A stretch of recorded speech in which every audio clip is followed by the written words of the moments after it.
Get ready.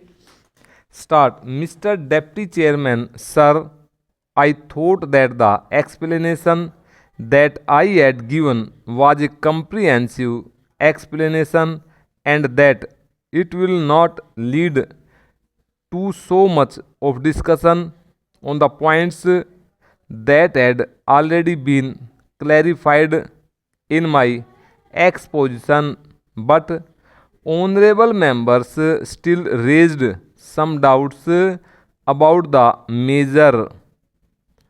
So far as imports of goods are concerned, it is not possible for imports to take place in anticipation of getting an import license.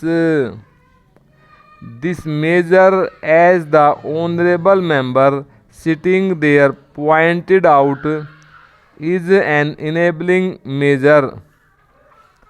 The customs collectors have already a discretion in the matter and they have been exercising this discretion for years, and because the honorable member sitting there has got some practical experience of how this discretion is exercised at the ports, he has said that this will mitigate the difficulties that are being undergone by the importers and exporters.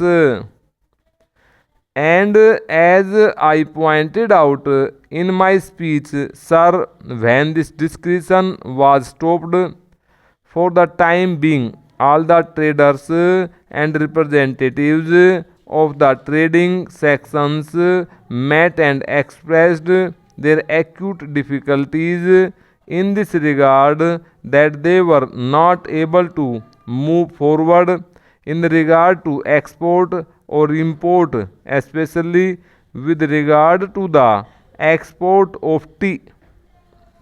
Perhaps you know, sir, that for tea the license can be sold and purchased in the market.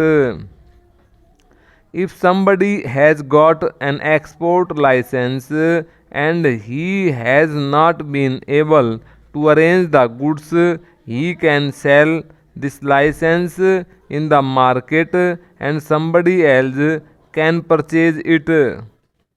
The time lag between the purchase and export of tea from here and the auctions abroad is always naturally short, and sometimes it became very difficult to export it in time because auctions take place abroad, and in that auctioneering period certain commitments are made and then the things have to be supplied in a definite period.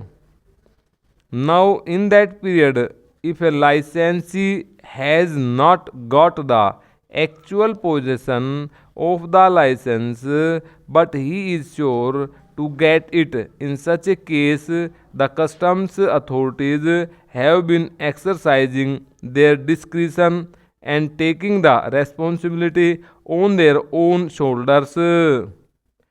They have been doing this thing for years, and this measure only gives legal sanctity to what they have been doing.